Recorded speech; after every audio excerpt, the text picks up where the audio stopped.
Hola, qué gusto saludarlos una vez más y la invitación esta tarde de sábado es porque vamos a festejar y estamos de manteles largos. Este medio tan maravilloso, tan bondadoso, siempre lo he dicho así, está a punto de cumplir 100 años aquí en México. Y hablar de la radio en México, pues bueno, es un medio de comunicación masivo que sin duda alguna el 98% tiene de penetración en el territorio nacional. Y si nos remontamos un poquito a la historia de cómo viene la radio en nuestro país, pues bueno, tendríamos que trasladarnos hasta 1921, un octubre para ser precisos, donde se da nacimiento, por así decirlo, al primer programa de radio estructurado en nuestro país, que se escucha en México y en América Latina, para ser precisos, allá en la Sultana del Norte, en Monterrey, Nuevo León. Y si hablamos de historia de la radio, no, pues para qué les platico. Por eso hoy me da muchísimo gusto recibir a 3 comunicadores y a 3 apasionados de la radio, que si sumáramos todos los años de experiencia en los que estamos hoy aquí, sumáramos más de 110 años de experiencia profesional en este medio tan maravilloso y tan apasionado que es la radio. Y me da muchísimo gusto. Vamos a empezar primero por las señoritas. Vamos a empezar primero por esta bella mujer. Y me da mucho gusto recibir a mi amiga Cintia Sánchez, más de 25 años en el medio. Ella es licenciada en actuación y bueno, ha sido voz institucional de ABC Radio y de grandes marcas a nivel nacional aquí en Ciudad de México. Cintia, ¿cómo estás? Hola, ¿cómo estás, Cristian, compañeros? Feliz de la vida porque vamos a hablar de lo que más me apasiona, que es la radio. Gracias. Bienvenida, Cintia. Vámonos ahora con otro gran lobo de mar en este gran negocio, mi queridísimo Humberto González. Él es licenciado en comunicación, ha llevado algunas cadenas de radio a nivel nacional y actualmente es director regional de programación del Grupo Larsa Comunicaciones en el noroeste del país. Saludo con muchísimo gusto a mi gran amigo Humberto González. Cristian, qué gusto, enorme gusto estar contigo esta tarde festejando el aniversario de la radio y pues, ¿qué te puedo decir? Más de 36 años en radio y pues muchas anécdotas, mucho de qué platicar. Claro que sí.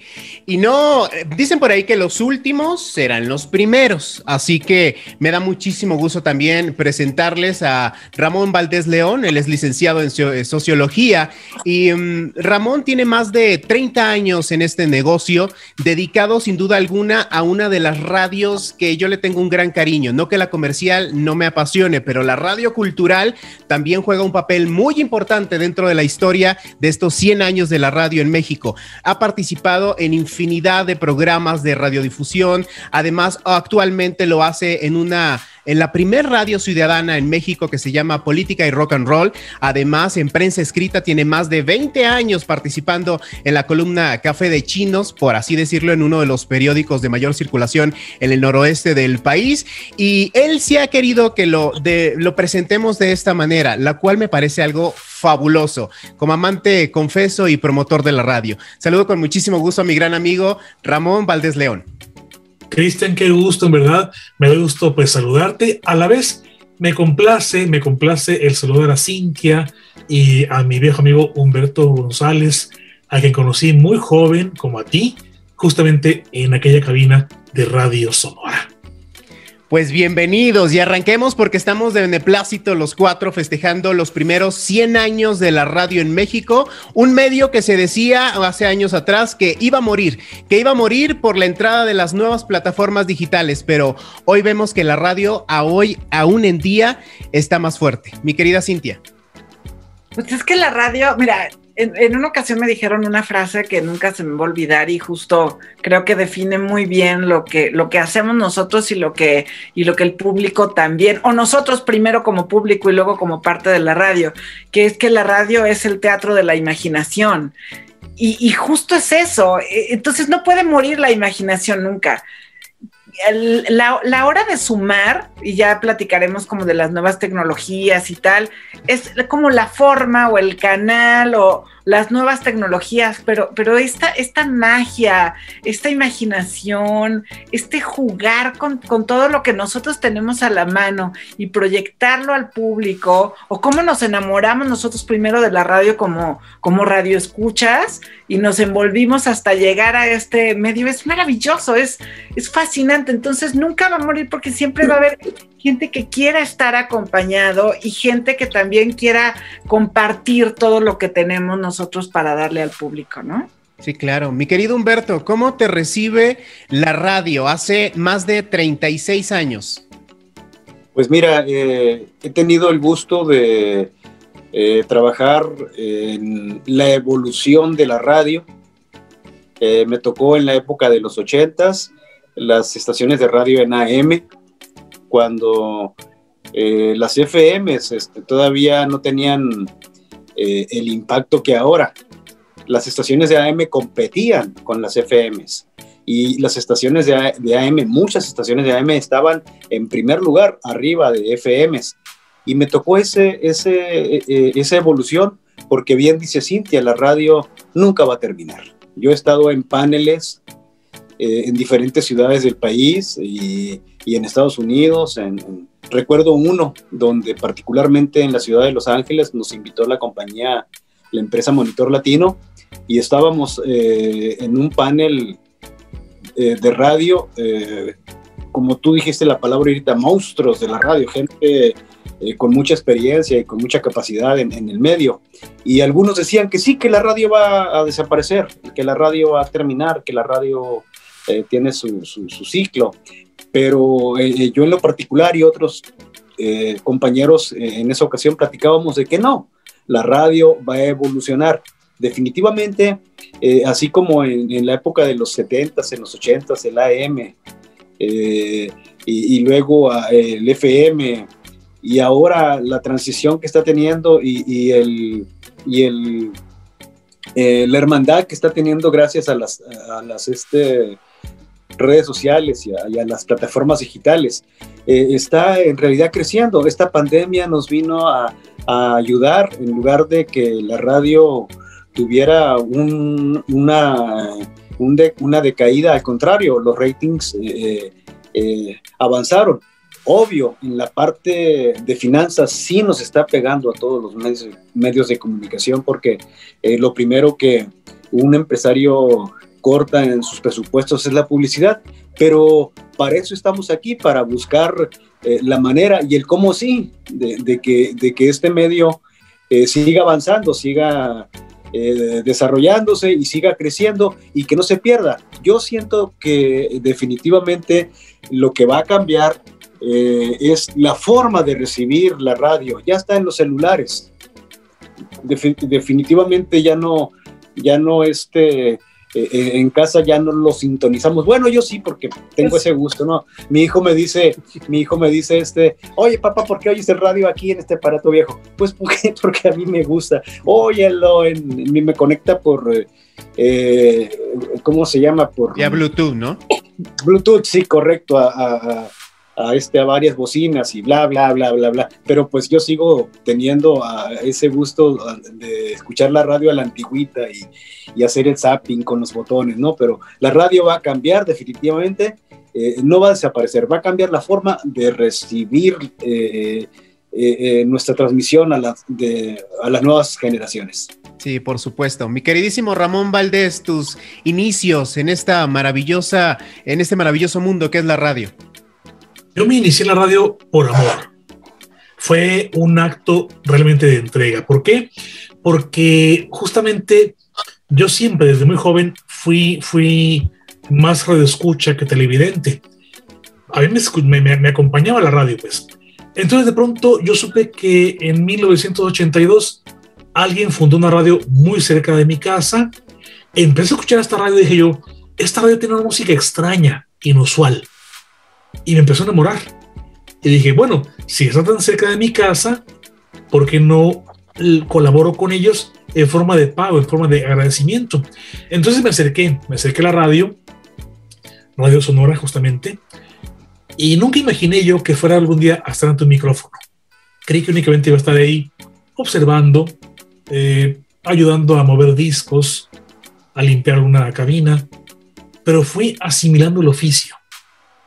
Y como dijo alguna vez Matías Gritz en torno a México, la radio no es un medio, es un vicio que se adquiere.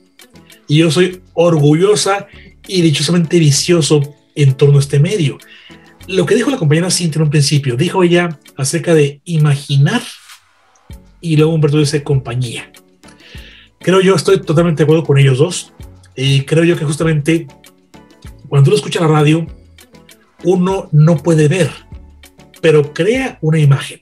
Es decir, tú escuchas una historia, escuchas los efectos de sonido, escuchas las voces y tú vistes, das rasgos faciales. Imaginas el sol, la luna, imaginas los perros ladrando, les ves si son negritos o pintitos, qué sé yo. Y justamente lo que decía Humberto, esta pandemia ha hecho que la gente busque esa compañía, porque la radio no ha desaparecido. ¿Por qué? Porque la gente busca una compañía, que tal vez no sea física, pero sí es totalmente emocional. Y eso es lo que me enamora de un medio como la radio. La radio no te impone que la estás viendo, que la estás observando, no te amarra pues a estar con la atención puesta con tu visión. Puedes hacer un quehacer, puedes leer, puedes cocinar, te puedes bañar, inclusive puedes dormir con la radio. Y ahí está la compañía esa, buscando tu complicidad y adquiriéndola, mereciéndola, porque bueno, la gente hace de nuestras voces, de la música que proponemos, su compañía. Nos hacen parte de su vida, y ese, creo yo, es un premio y a la vez es una gratísima responsabilidad. Completamente de acuerdo contigo, y algo aquí bien importante sería entonces la radio comercial y la radio cultural, que no sé por qué hay veces que estas dos tipos de formas de hacer radio a veces están en pique, o una quiere ganarle a la otra o la otra quiere ganarle a la otra, y sin duda alguna en el desarrollo de la radio y en el paso del tiempo, en los 20s, en los 30s, en los 40s, hoy en día en el 2021, la radio ha girado y ha cambiado y se ha modernizado según conforme va avanzando la sociedad. Es algo maravilloso a comparación de la televisión, aunque las dos tienen sus particularidades, sus bemoles, por así decirlo, pero creo que la radio comercial y la radio cultural contribuyen a algo muy importante en nuestro país. Humbertito, tú has hecho por muchísimos años radio comercial. ¿Qué opinión te merece ambas radios, comercial y cultural? Mira, fíjate que a mí me tocó, yo tuve la fortuna de empezar justamente en Radio Sonora también, con programas infantiles. De allí brinqué en 1987 a la radio comercial, y como dice bien mi amigo Ramón, yo no tenía esa idea de brincar a la radio comercial. Yo me veía toda mi vida en una radio cultural. Inclusive no descarto que en un futuro pudiera regresar a la radio cultural. Me encanta porque sí son dos formatos totalmente diferentes. Tuve la gran fortuna de emigrar a la radio comercial, y fue para mí descubrir un mundo apasionante, un mundo en el que podías, como dice Ramón, jugar con la imaginación de la gente. Ahora es diferente, ahora ya el locutor, a través de las redes sociales, a través de las transmisiones en Facebook, ya puede tener el contacto con la gente, pero la radio sigue manteniendo ese toque, y para mí en lo particular, llegar a la radio comercial, donde es diferente el tipo de música, donde es diferente el cómo enviar un mensaje y cómo aprovechar esos 20 segundos, esos 10 segundos para que la gente pueda hacer clic con el locutor y quedarse contigo, es una cosa increíble. Tuve la gran fortuna de trabajar para el grupo Radio S.A. durante 10 años y lanzar emisoras que ahora son íconos acá en Sonora, y algunas a nivel nacional, se han hecho cadenas. Tuve el orgullo de lanzar una que a mí en lo particular fue como mi hija, y cómo te lo digo, Cristian, fue algo padrísimo. La Caliente fue una estación de radio que vino a marcar un antes y un después, porque fue de las primeras emisoras, si mal no recuerdo fue la tercera o cuarta emisora FM en toda la República del corte regional mexicano, y justo por La Caliente a mí me comenzaron a etiquetar como programador de música grupera, de banda, norteño y qué sé yo, ¿no? Y tuve que estudiar mucho. Parece que es muy sencillo, parece que es muy fácil poner una canción al aire, pero no, tuve que trabajar muy duro y estudiar, ir casa por casa preguntando qué quiere escuchar la gente, qué le gusta, hacer focus group, hacer mucha investigación en el mercado, y bueno, eso me llevó a mí a años más tarde ser director de una de las cadenas más reconocidas a nivel nacional. Pues mira, yo como que tengo mis opiniones, porque mira, por ejemplo, a mí me ha tocado trabajar de pronto al mismo tiempo, salir de ABC Radio y irme a Radio Chapultepec en algún momento, o sea, completamente pensaba yo diferentes, una radio más cultural, la otra más comercial, radio hablada, noticias, en fin. ¿Y qué creen? Que yo creo que esto de la radio comercial y cultural es más como una etiqueta que yo sentí que le poníamos nosotros o los patrocinadores y no el público, porque les prometo que de pronto estaba yo haciendo un programa, no sé, de espectáculos que en radio comercial, y de pronto me iba yo a hacer otro tipo de programa y era el mismo público que me seguía. Entonces, como que esa etiqueta de la radio comercial y como esa grieta, esa separación, nosotros se la poníamos. Para el público es radio. Y entonces en el famosísimo zapping y estarle cambiando, encontraban de pronto que se quedaban, o el público yo veía y notaba, por ejemplo, que era así, ¿sabes? Como, ay, tengo ganas de relajarme, entonces ahora sí voy a poner Radio UNAM. O tengo ganas de escuchar noticias, entonces en algún momento, ¿no? Voy a poner a Gutiérrez Vivo, o voy a poner a Nino Canún, o voy a poner, o sea, pero era el mismo público, solo que transitaba por diferentes emociones en el día y diferentes necesidades. Pero el público no estaba casado con un tipo de radio, nosotros sí lo creíamos. Claro, ¿qué diría Ramón? Fíjate que lo que es interesante. La gente no se fija, no dice, voy a escuchar radio comercial o radio cultural. Simplemente voy a escuchar radio, una radio que me enamore, que me convenza, que me emocione, que me guste, que me complazca. Sin embargo, yo siento que hay un grave error por parte de ciertas radios culturales aquí en el país, que quieren imitar a las radios comerciales. No entienden que debe haber una alternativa radiofónica. Deben decir a la gente que hace radio cultural o que la han puesto como directora o director de una radio cultural, bueno, hagamos una radio que enamore, que convenza, que emocione, sin necesidad de ser la sombra de una radio comercial. Creo yo que ese es un grave error, creer que una radio, para que sea exitosa, tiene que tener los niveles de audiencia de una radio comercial. No, el fin de una radio cultural es la de trascender, la de aportar, no únicamente entretener. Es decir, hay que ver pues que una radio cultural tiene otros fines, pero eso hace entender pues a las personas. Tocas un punto aquí bien importante, y si hablamos de radio, no me dejarán mentir ustedes porque son unos profesionistas y unos profesionales de este negocio. Hablamos de rating también. Y aquí una parte bien importante del rating, ¿a quién le pegará más el rating? ¿Al concesionario o bien a los directivos? Ah, caray. ¿Qué opinan? Pues creo que Humberto puede opinar antes, sin. por ejemplo, yo lo medía, bueno, o sea, te das cuenta y te empiezas a dar cuenta, por ejemplo, antes, hace mucho tiempo, con las llamadas. O sea, un programa en la radio, la magia era que te empezaran a llamar. Y entonces, entre más gente pudiera llamarte, entonces ese programa tenía jalón, estaba bien hecho, ¿no?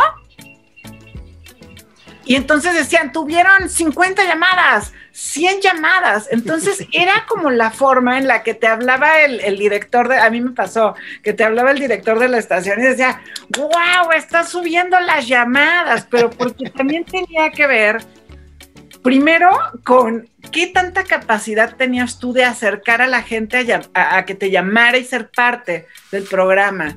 A la gente siempre le ha llamado la atención que diga su nombre al aire, su comentario, eso le encanta. Entonces, o de pronto, por ejemplo, no habían llamadas, pero porque la entrevista estaba buenísima y la gente no quería despegarse y dejar de oír, terminaba y en el comercial entraban todas las llamadas. Y era nuestra forma, o sea, el teléfono, el radioescucha de teléfono que te contaba cómo le fue en el día, si le está gustando el tema, si quiere aportar algo, si te cuenta sus problemas personales o todo lo que puede pasar, pero era como esa parte tan importante. Entonces, sí, el director de la estación llegaba con el patrocinador y le decía, es que este programa tiene 50, 100 o 200 llamadas. ¿Me permiten? Cintia, es muy interesante lo que dices, en verdad. Sin embargo, yo en cuanto a llamadas nunca fui muy convencido de ello, porque justamente yo tenía la teoría de que una persona está tan entretenida con el tema que no van a perderse pues, parte del tema para marcar el teléfono. Eso es lo que a mí me gustaba, pues, pero pensar eso, pues, de que la gente está tan clavada con lo que está diciendo, comentando o aportando, que no van a agarrar el teléfono y van a perderse parte de lo que estás ofreciendo al público. Quiero decir que yo me siento muy satisfecho. Yo no tuve muchas llamadas, yo decía que era yo el anti-rating. Sin embargo, en mi carrera pude yo evitar por lo menos 2 suicidios y un feminicidio. Yo con eso me doy por bien servido. Wow. Querido Humberto. Bueno, mira, me desconecté un rato porque entró una llamada y me sacó de la conversación. Quiero entender que están hablando de... la pregunta fue, perdón, acerca del rating. Hoy en día, ¿el rating le pega más al concesionario o a los directivos? Mira, me pareció muy interesante tanto lo que dice Ramón como lo que dice Cintia. Y en definitiva, la parte de las llamadas telefónicas sí son importantes en una estación de radio, en un programa. En definitiva sí lo son, porque de alguna manera el radioescucha de aquel lado de las bocinas se siente identificado con alguna de ellas. Es la voz de muchas personas, pero también a la vez no lo son todo, porque en la radio regularmente hablan los mismos. Yo en lo particular he tenido la gran oportunidad de estar muy cerca de estudios de research, de investigación de radio, de investigación de música, donde vemos que el porcentaje de llamadas telefónicas que entran a una emisora de radio no son un gran factor un indicador para definir el rating, más sin embargo sí son muy importantes, ¿no? Aquí lo que yo he aprendido es que debemos de aprovechar esas llamadas telefónicas para hacer lucir el programa y que de alguna manera nos ayude, por supuesto, en los ratings. Entonces, sí es una forma en la que el directivo aprovecha para la parte de la comercialización, y es donde entra el trabajo de personajes como el director de operaciones o el director artístico, el director de producción, el de marketing, en conjunto, para lograr hacer ese rating, para lograr ganarle a tu competencia ese primer lugar, o bien estar colocado en una, de alguna manera, en alguno de los escalones de ese rating y estar posicionado en el top 5, en el top 10, según te convenga, según el formato de la emisora. Completamente de acuerdo. Permítame hacer una brevísima pauta musical porque gracias a la tecnología estamos a través de nuestro streaming radio aquí en Colors y a través de nuestro Facebook Live, hoy festejando estos 100 años de la radio en México, y ya regresamos con los dos últimos tópicos. Uno, la transformación de la radio a través de las plataformas digitales, y dos, la integración de las nuevas voces, de los nuevos comunicadores que distan mucho de los comunicadores de los años 20, de los años 30, pero eso no quiere decir que sean malos. Vamos avanzando conforme va avanzando el tiempo. Ya regresamos. Escúchanos las 24 horas del día en vivo y no te pierdas de la programación y promociones con más Colors. Nos puedes llevar a todas partes en tu cel, tablet y computadora. Te acompañamos en casa o en el trabajo. Pinta tu día con Colors FM, un tono diferente a tu vida. Y bueno, ya estamos de regreso en este programa especial a través de Colors FM, un tono diferente a tu vida, a través de nuestras plataformas digitales, Facebook, Twitter, Instagram, nuestro canal de YouTube y, por cierto, también en nuestro streaming radio, porque eso es lo que después de 100 años nos ha dejado la bendita tecnología, que la radio hoy también la podemos traer aquí en la palma de la mano, algo inexplicable en los años 20. Y seguimos, nos quedamos en un tema, yo creo que ha sido parteaguas para la radio en México, y si me equivoco, corríjanme en verdad. Sin duda alguna, la llegada de las plataformas digitales ha tenido sus bemoles, buenos y malos. Ha ayudado y ha perjudicado en muchísimas cosas, pero siempre las plataformas digitales, yo siempre lo he dicho, vienen a aportar algo bueno cuando tú las utilices a tu favor. Y la radio no se quedó atrás, y yo creo que fue un renovar o morir. ¿Qué opinan ustedes? Cintia. Mira, a mí me tocó, ahora sí que sí somos como de la vieja escuela, ¿no? Porque no, me tocó grabar en cintas de carrete, me tocó que no te podías equivocar, porque entonces el operador decía, ¿cómo? Porque eran de media hora, y cuando te llegabas a equivocar, ¿verdad? Entonces desarrollaron así un trabajo quirúrgico artesanal con un cúter, cortaban, o sea, ¿no? Calculaban el pedazo de la cinta de las 3 palabras, ya lo tenían súper hecho los operadores, cortaban con un cúter, unían y tal, pero eso no se podía estar haciendo a cada rato. Y entonces, claro, nos obligaba a nosotros a tener una concentración impresionante, de que sabías que no te podías equivocar en el momento de una grabación, de un comercial. Era coral, literal. A mí me tocó grabar con compañeros y era el director, o sea, te daba el cue, y entonces tenías que tener un ritmo, ¿no? Con el compañero locutor, y era o sea, era casi estar cantando una canción de Pimpinela dueto, ¿sabes? O sea, porque tenía que ser que tu voz tenía que tener el mismo ritmo del otro, y tenías que empatar, y así se grababa. Y entonces con el dentro de la radio, las tecnologías cuando llegaron, fue así como de, ay, pues es ya más fácil, no importa que te equivoques porque ya existe el minidisc. Muchos compañeros así lo hacían, ¿no? Y entonces era más fácil editar y todo. Eso el público no se enteraba. O sea, nosotros le entramos a la tecnología, pero dentro de la casa, cambiando las consolas, y veíamos cómo se llevaban nuestras queridísimas cintas y los cartuchos, y entonces pero el público no se enteraba mucho. Cuando el público se empezó a enterar y empezó, por ejemplo, a transmitirse en Facebook y por ejemplo, en la radio tradicional, y ya teníamos cara para muchos de ellos.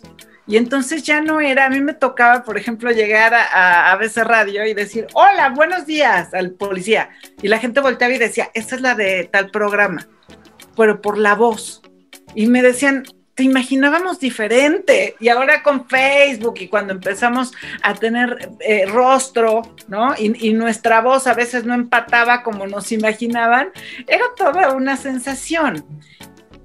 A mí me encantan las nuevas tecnologías, me gusta muchísimo, pero creo que los que tuvimos como esa vieja escuela, nos adaptamos a las tecnologías, pero seguimos trabajando bajo las reglas, la disciplina de esa vieja escuela que nos enseñaron, creo yo, por lo menos a mí me ha pasado así. Justamente, Cintia, tienes toda la razón.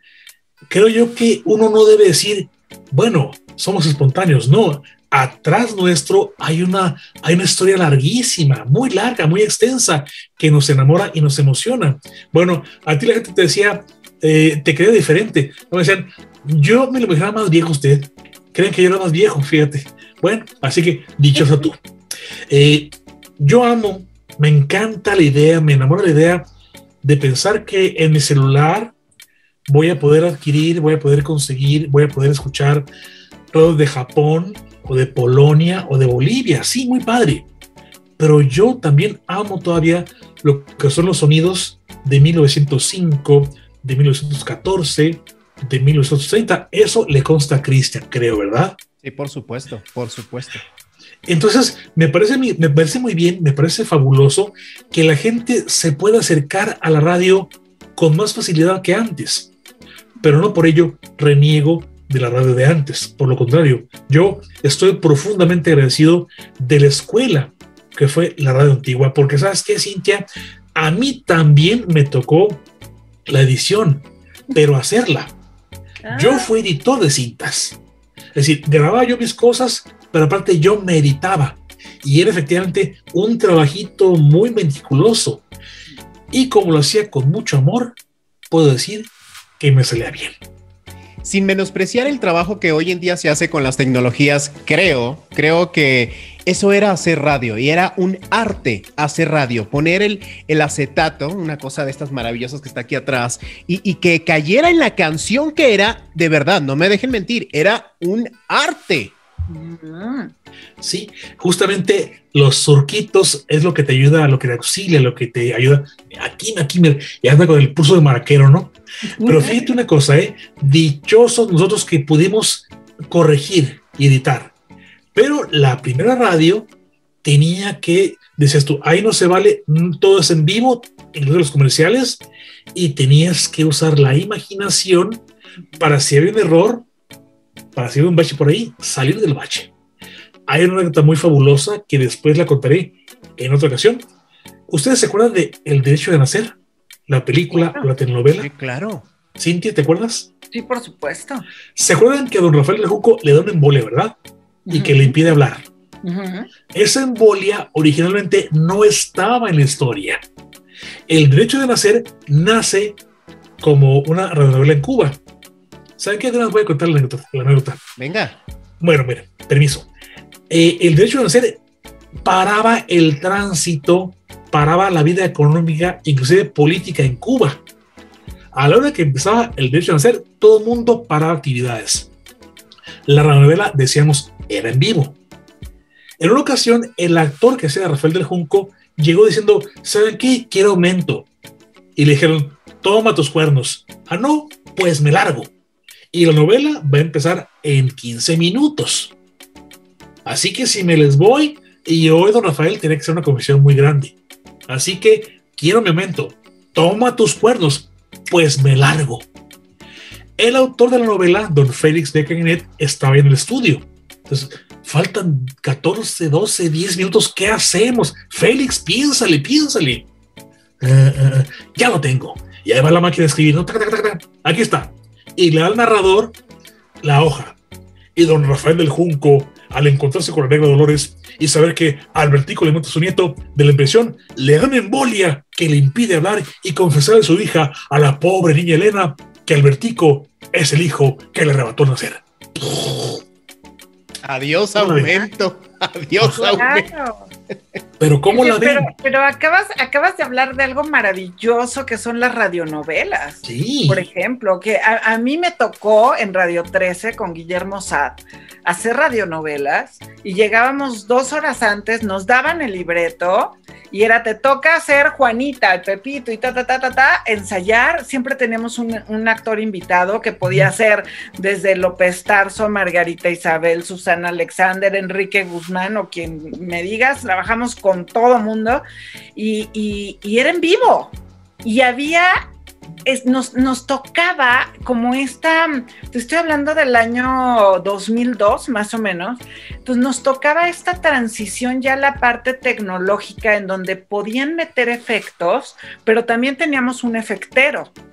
Entonces era como la combinación. Entonces, por ejemplo, te enseñaban a hablar por teléfono, que se oyera llamada telefónica con un vaso de cristal acá, ¿no? Wow. Y la puertita que la cerraban y la abrían, pero a lo mejor sí, el trueno lo ponían ya en computadora porque le habían sacado el track o el sonido de una película. Y entonces estábamos como en la evolución o en el tránsito, adaptando la tecnología, pero lo más interesante es que nosotros no dejamos de hacer radio como se hacía, sino simplemente adaptamos la tecnología para hacer crecer lo que era la imaginación de la gente, pero no fue, ok, olvidémonos de todo lo que habían hecho. No, porque así no se hace la radio. Ese no es el espíritu de la radio. No. Justamente radio con espíritu, qué fundamental es. De hecho, Radio Sonora tuvo 3 o 4 novelas históricas muy importantes, entre ellas El Padre Quino y Lola Casanova. En una ocasión sí usábamos el efecto de disco, ¿no? Sin embargo, en una ocasión no encontrábamos el efecto de caminar sobre la hierba. ¿Qué hicimos? Lo que hizo el operador, sacó un montón de cinta de carrete, la amontonó y hacíamos esto. Y ya con eso hacemos el efecto de pasto. Claro. En otra ocasión estábamos grabando un capítulo de una serie llamada Viaje a través del misterio. Entonces había una cabaña que estaba en llamas y tampoco encontramos ese efecto. Alguien tomó su cajetilla de cigarrillos, le quitó el plástico duro seco y empezó a hacer ya con eso. Wow. Imaginación. Wow. Qué belleza es eso, y eran esos tiempos, y hoy en día las nuevas generaciones que se dedican a hacer radio en México y en todo el territorio nacional, ven a lo mejor, no sé la opinión de ustedes, pero ven a lo mejor esas cosas como antiguas, cosas que cómo batallaban para hacer radio o cómo se quebraban la cabeza. Hoy en día, a mí en la cuestión de programación musical, bueno, a mí ya me tocó la ventaja de que ya programaba sobre una computadora, pero para hacer una programación musical era en máquina o a veces a mano. Y era, imagínate, programar una estación de radio 24 horas, los 7 días a la semana, con esa tecnología, era un arte. Hoy en día, por eso es que platicábamos que las plataformas digitales y que la tecnología ha venido también a ayudar a lo mejor y a contribuir en esto de la industria de la radio. Pero siento que esa tecnología, perdón que lo diga así y si hiero a alguien, nos ha venido a hacer más flojos en la cuestión creativa. ¿Por qué? Porque pues ya lo hace la computadora, ya todo lo hace, si quiero, con el celular, edito, que es maravilloso poder editar. Con esta pandemia hemos editado en casa, hemos hecho los programas desde casa y es una bendición, en verdad. No quiero decir que la tecnología sea mala, que quiero aclararlo, pero lo que sí nos ha hecho la tecnología es hacernos mentalmente más flojos. A quien no estaba acostumbrado a trabajar con esta escuela, con este respeto, con esta disciplina. O sea, yo me acuerdo, por ejemplo, de hablarle, o sea, así de estar despierta, ¿no? Y hablarle a mi compañero operador de, ¡ay, Laguna! Te quedaste dormido, no cambiaste el disco, no cambiaste la canción, ¿no? O que llegara el director de la estación, que de ABC, que fue muchísimo tiempo, Fernando Lapray, y era él oía 24 horas la estación, no sé cómo le hacía, y entonces hubo Laguna, iba a despertar al operador de la madrugada que se había dormido, porque no se podía programar. O, por ejemplo, a mí me tocó hacer un programa de Frank Sinatra, que duró 3 años el programa. O sea, fue una locura ese programa, increíble.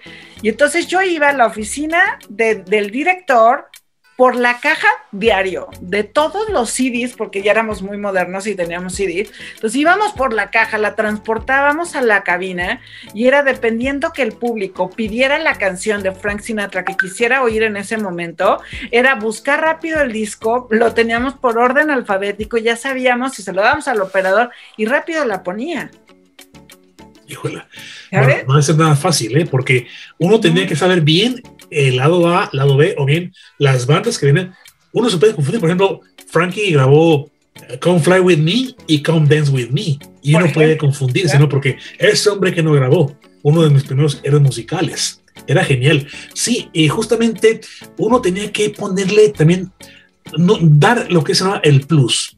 Para mí, eso no existe. Es entregarlo todo. Vas a dedicarte a esto, el plus ya viene incluido en tu conciencia, pues. Entonces, tal vez en la radio no está tal disco, pero yo lo adquiría para compartirlo con el público. Eso es muy importante, pues, que la gente siente el entusiasmo, porque una radio no puede ser exitosa si quien está ante el micrófono no convence a la gente que escucha de que ama y cree lo que está haciendo.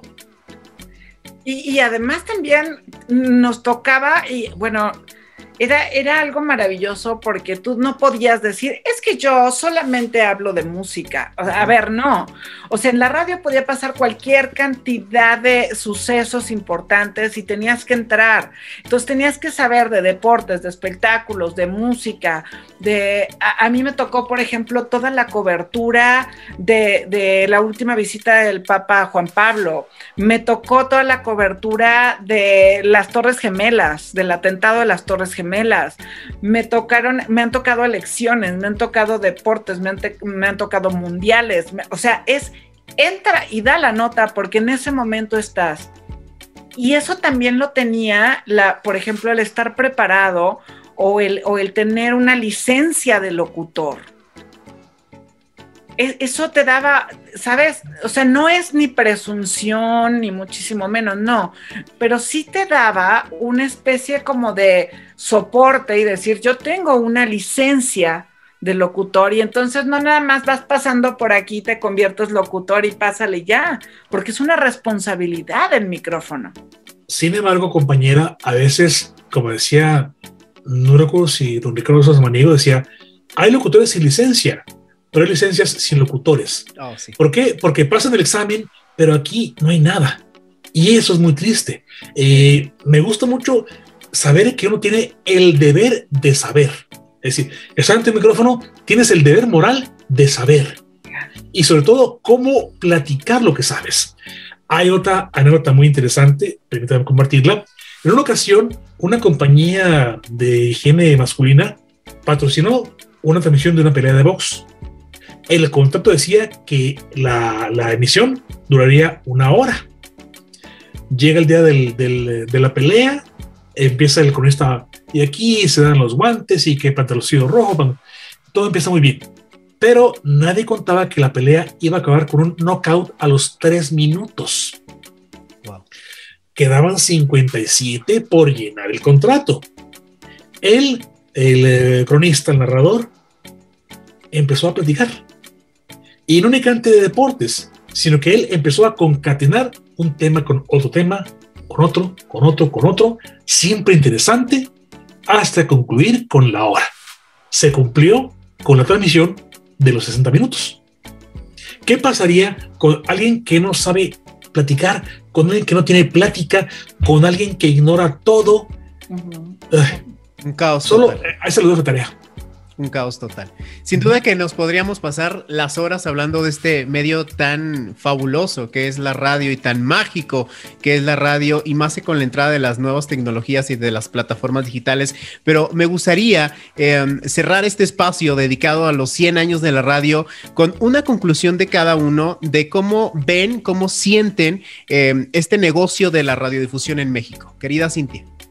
Bueno, pues a mí es mi vida, ¿qué te puedo decir? Yo siempre me me he enamorado de la radio como radioescucha. He tenido la fortuna de primero escuchar de niña voces y luego ser la voz oficial de algunos programas como de Jorge Saldaña, Mojarro, Nino Canún, muchísima gente. Entonces siempre he visto esta transición y esta evolución. Me emociona mucho que se sumen las tecnologías. Me emociona mucho que si gracias a que puedes oír, por ejemplo, la radio en tu celular, más jóvenes nos escuchen. Eso me emociona muchísimo, porque entonces no es cuestión del aparato el que digamos que no permite que más generaciones se vayan sumando a la magia de la radio, sino entre más tecnologías, entre más avances, pues creo que es maravilloso. Y que antes la gente me decía, es que se fue la luz en mi casa y ya no pude escuchar el programa, o tuve que salir. Pues ahora la radio va contigo. No importa en dónde estés, no importa dónde vayas, la radio va contigo, te acompaña. Tenemos todos historias maravillosas de gente que nos ha seguido, que le hemos sin quererlo cambiado la vida, y eso le da otra proporción a nuestro trabajo. O sea, es una responsabilidad tan grande y tan maravillosa que a mí me emociona mucho, y yo creo que todo eso, toda la experiencia que nosotros podemos tener, pero dársela a las nuevas generaciones, dársela a los chavos y decir, la radio va a vivir siempre, porque ante cualquier tipo de situación o acontecimiento, como un temblor, lo vimos en el 2017, la radio seguía informando. Cualquier cosa que sucede, antes de irte a la televisión o antes de irte a cualquier lado, prendes la radio. Desde tu celular, desde donde o desde tu aparato, pero vas a prender la radio, y eso que prendan ellos la radio, a nosotros nos prende la vida. Entonces, es lo que más me emociona hacer. Qué maravilla. Querido Ramón. Hay que decir que la radio efectivamente goza de cabal salud, no únicamente por el adelanto tecnológico, porque hay un gran pero. Hace algunos años se dio el apagón analógico de la radio AM, cosa con la cual estoy totalmente en desacuerdo. Hay muchas regiones de México en zonas montañosas. La frecuencia AM, la AM, podía burlar esas zonas montañosas y llegar a cubrir distancias grandes. La FM me gusta, es en la que me he desarrollado, pero la FM no puede burlar esas zonas. Pero se habló de progreso en el mal sentido y se apagó la radio AM, con lo cual se dejó a muchas comunidades rezagadas. Eso no es progreso, es solo adelanto tecnológico. Y pienso yo en esa gente, y también pienso en esa gente que no puede salir de su casa. Nosotros le acompañamos, la encaminamos afuera de casa a través del sonido que proponemos. Somos luchadores contra la soledad. Compartamos el gozo de escuchar y seamos puentes ciegos para poder justamente hermanar al mundo a través del sonido.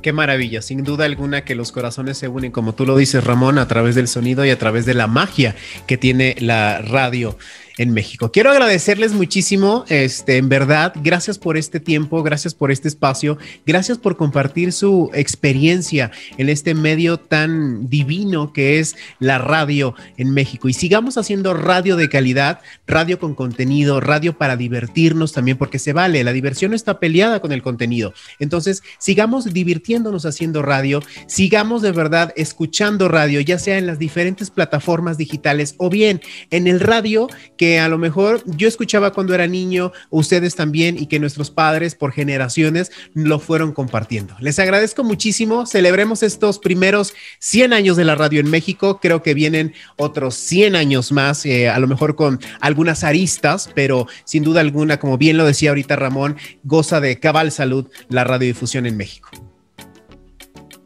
Gracias. En Jimiapsi, Emohoac, en lengua yaqui, mi corazón es su casa. Un abrazo bien grande y sigamos festejando los próximos 100 años de la radio en México. Gracias. ¡Que viva la radio!